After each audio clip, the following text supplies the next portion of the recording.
มื้อนี้เฮาบ่มีของเก็บเด้อจ้าส่วนหลังบ้านก็บ่ค่อยมีอิหยังดอกเฮาก็เลยจะมาตัดผักกะหล่ำจ้ะผักกะหล่ำนี่ก็จะได้มาจากทางเพชรบูรณ์อันนี้เขาก็จะแกะเปลือกออกก่อนเด้อจ้ะก็จะเอาแบบนี้แล้วก็เอาใส่เข่งไว้เด้อจ้ะเพื่อจะไปขายมื้อนี้นะคะจัง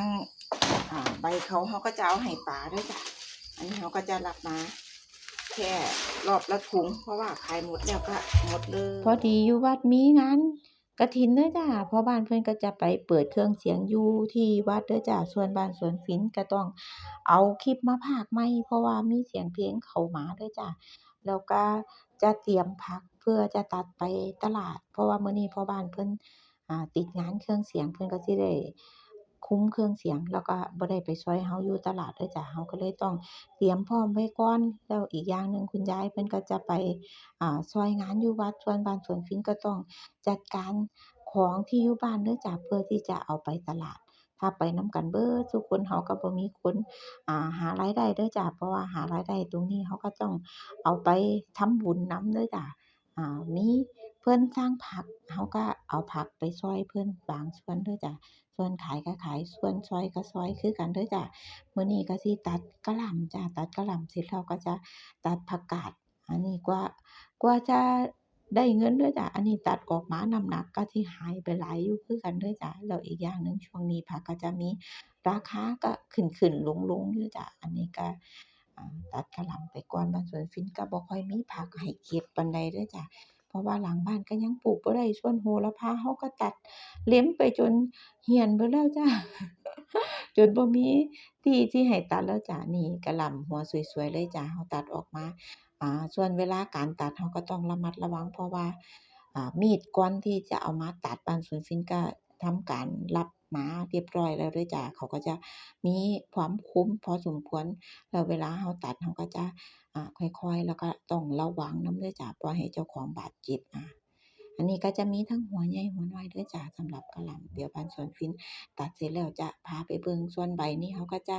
เอาไปให้ปลาเด้อจ้ะปลาก็มีบ่หลายแต่ก็พอมีบ้างเด้อจ้ะอันนี้ก็ตัดกะหล่ำเสร็จแล้วเขาก็จะให้เบิ่งหัวสวยๆเด้อจ้ะแล้วก็เอาใบไว้ให้พ่อบ้านเพิ่นยกไปให้ปลาเด้อจ้ะผักกาดเราก็แกะเสร็จเรียบร้อยแล้วเด้อจ้ะแกะไปแกะมาก็หัวบ่ใหญ่ดอกหัวเหลือน้อยๆหนึ่งจ้ะแต่ว่าหัวก็สวยอยู่เพราะว่าจะเป็นผักกาดเข่งเด้อจ้ะเราก็จะเอาผ้าห่อไว้จังซี้เพราะว่าผักกาดเขาจะมีโอกาสเหี่ยวหลายกว่ากะหล่ำกะหล่ำเราบ่ต้องห่อผ้าก็ได้เด้อจ้ะแล้วก็มาเบิ่งใบของเขาเด้อจ้ะอันนี้ก็คือเป็นอาหารปลาหลังบ้านของเราเด้อจ้ะหลังจากที่เราแกะผักเสร็จเรียบร้อยแล้วเราก็จะย่างลงไปสวนของเราเด้อจ้ะอันนี้ก็จะพาเบิ่งทางลงสวนบรรยากาศก็รู้สึกว่าแดดจะแรงแล้วเด้อจ้ะตรงนี้ก็จะเป็นต้นไม้ร่มรื่นดีก็จะเป็นร่มเงาบังสำหรับเวลาเราย่างไปสวนเด้อจ้ะหรือย่างขึ้นไปลงมานี่ก็คือถ้าช่วงเช้าก็คือบังแดดให้เราอย่างดีเลยเด้อจ้ะเบิ่งน้ำในสระของเราก็อ่ารู้สึกว่าจะเพิ่มขึ้นเรื่อยๆเด้อจ้ะเพิ่มขึ้นเรื่อยๆเพราะว่าฝนตกมาอีกแล้วจ้ะเมื่อคืนนี้บรรยากาศก็ดีจ้ะมื้อนี้แดดแรงแต่เช้าเลยบรรยากาศมองไปจั่งซี้ก็สิเขียวสดใสแดดแรงหลายจ้ะอันนี้ก็คือท้องฟ้าปลอดโปร่งเมื่อวานนี้ก็จั่งซี้แหละจ้ะท้องฟ้าปลอดโปร่งบ่มีเมฆดำทะมึนเลยแต่ว่าฝนก็ยังตกเลยจ้ะตอนนี้บ้านสวนฝิ่นก็สิพาเดินพาย่างไปเพื่อที่ไปหาเก็บกระเจี๊ยบเด้อจ้ะเมื่อวานนี้เราบ่ได้เก็บก็มาเบิ่งกันว่าเราสิเก็บได้หลายบ่มื้อนี้บ้านสวนฝิ่นจะเอาถุงมาใส่แล้วก็จะใส่ถุงมือข้างเดียวเฉพาะข้างที่เก็บเด้อจ้ะเพราะว่าถ้าใส่สองข้างพอดีบ้านสวนฝิ่นก็ต้องอ่าใช้มือหนึ่งถือกล้องแล้วก็ต้องกดปิดเดี๋ยวถอดเข้าถอดออกเนาะจ้ะอันนี้ก็เจ้ากะหล่ำก็มาเป็นหมู่เด้อจ้ะอันนี้เราก็จะมาหาเก็บกระเจี๊ยบจ้ะกระเจี๊ยบของเราก็มีเป็นระยะๆเด้อจ้ะมีบ้างปะปายแต่ว่าก็บ่ได้ว่าสิหลายคักเด้อจ้ะเดี๋ยวเรามาลองเบิ่งกันว่าถ้าเก็บทั้งหมดสวนในของเราในเนี่ยจะได้หลายปานใดเด้อจ้ะมื้อนี้เจ้าฮาดบ่ออกมานำเด้อจ้ะมีแต่เจ้ากะหล่ำออกมานำตัวเดียวเจ้าฮาดก็บ่รู้ว่าหนีไปไสหรือว่าติดเท้าก็บ่รู้เด้อจ้ะอันนี้เราก็จะเก็บมื้อเว้นมื้อบางเที่ยก็ ถ้ามีออเดอร์เขาก็เก็บทุกมื้อเด้อจ้ะได้น้อยได้หลายเพิ่นก็เอาบางทีก็ได้เที่ยละ20บาทแต่ว่าเมื่อวานนี้บ่ได้เก็บมื้อก่อนนี้ก็ได้ไป40บาทเด้อจ้ะส่วนมื้อนี้เดี๋ยวเรามาลุ้นกันว่าเราสิได้จักบาทเด้อจ้ะอันนี้บ้านสวนฝิ่นก็ตั้งกล้องไว้แล้วก็ย่างไปเก็บเด้อจ้ะเดี๋ยวเราจะมาเบิ่งกันว่า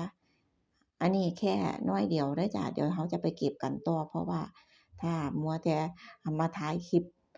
แล้วก็ตั้งกล้องจังซี้ก็สิบ่สะดวกปานใดเด้อจ้ะนี่อันนี้ก็จะมาเก็บอันนี้ก็มื้อหนึ่งจะถือกล้องเด้อจ้ะส่วนมื้อหนึ่งเราก็จะเก็บกระเจี๊ยบไปนำงานสวนเราก็อยากได้เงินงาน social เราก็อยากได้เงินคือกันจ้ะตอนนี้ก็กำลังเก็บสะสมได้น้อยได้หลายก็สะสมกันไปเรื่อยๆแล้วอีกอย่างหนึ่งก็จะเป็นสิ่งที่เราสามารถลงถิ้มไว้เพื่อมื้อใดมื้อหนึ่งลูกหลานเราอยากเบิ่งมื้อใดมื้อหนึ่งเราบ่ได้อยู่นำเขาเอามาเบิ่งได้1กิโล1ขีดเด้อจ้ะมื้อนี้ก็ตีไปเป็นเงินประมาณ50บาทเด้อจ้ะส่วนหน้าบ้านที่เป็นดอกกระเจียวเด้อจ้ะส่วนหลายแล้วถ้าเก็บก็ได้เที่ยละ10บาทบ้านสวนฝิ่นก็เลยตัดออกเบิดเลยเด้อจ้ะบริเวณหน้าบ้านก็จะเป็นคุณตาเด้อจ้ะเพิ่นตัดให้ส่วนข้างบ้านนี่ก็บอกตาอยู่แต่ว่าเวลาน่าสิบ่ทันเพราะว่าเมื่อวานนี้ก็ได้ไปติดตั้งสายไฟอยู่วัดซอยลูกเขยเด้อจ้ะก็เลยบ่ได้ตัดตรงส่วนนี้เด้อจ้ะข้างบ้านนี่แล้วเบิ่งแดดแจ่มขนาดเลยจ้ะโอ้แดดร้อนแดดแรงขนาดเลยเดี๋ยวถ้ามีเวลาก็น่าสิตัดออกเด้อจ้ะสำหรับดอกกระเจียวเพราะว่าถ้าเก็บก็ได้แค่เที่ยละ10บาทแล้วเบิ่งไปเราก็คิดว่ามันจะหลายเกินไปแล้วมันจะหกก็เลยตัดออกเลยดีกว่าเด้อจ้ะขอบคุณหลายๆที่ให้การรับชมคลิปเด้อจ้ะอย่าลืมกดไลก์กดติดตามเพื่อเป็นกำลังใจให้บ้านสวนฝิ่นทำคลิปต่อไปเด้อจ้าขอบคุณหลายๆจ้ะ